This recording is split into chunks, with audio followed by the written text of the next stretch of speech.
So, the story of David and Goliath is often regarded as a massive, wonderful underdog story. Except, it's not an underdog story.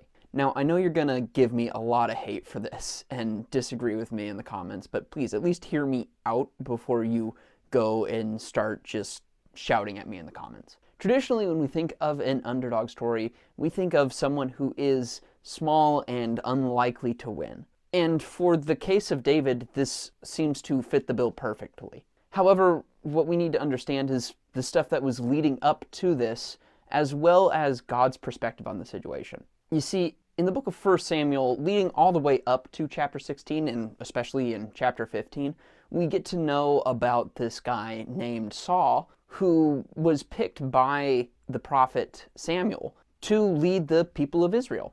And now Saul has been king for a while at this point, and he's done a lot of, frankly, dumb things, to the point where by the time we see him in chapter 15 of 1 Samuel, he's already been rejected by God. And by that point, God has already picked a new guy, and he says, hey, let's go visit this guy named Jesse and take a look at his sons. And I think this part here is probably the most telling for why it isn't an underdog story. See, in chapter 16, verse 7, when Samuel and Jesse are looking at all of the sons that Jesse has to offer, they immediately look to some of Jesse's older, stronger, bigger, tougher looking sons. Then in verse 7, we get the reason why God rejects the other 7 boys that Jesse has in favor of David. Because God says that he sees not what man sees, and he's looking purely at the heart. So then immediately after that, we see the fight with David and Goliath, and already, while Saul's men are terrified,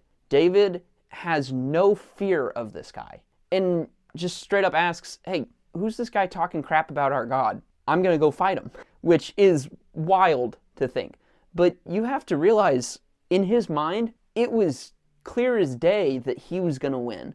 And in God's mind, it was clear as day that he was going to win. The only people who this seemed like an underdog story to are the Philistines and the Israelites. Because while Goliath was a physical giant, David was a spiritual giant right off the bat. In fact, you could probably say David was a spiritual Goliath. So when we see the battle finally take place, all it takes is one well-placed blow to the head to take Goliath down, at which point David pulls out Goliath's sword, chops off his head, and proves that he's not the underdog. So I really think the message here is not one of an underdog story, but rather watch out for your spiritual giants. But let me know what your thoughts are, and I'll see you tomorrow.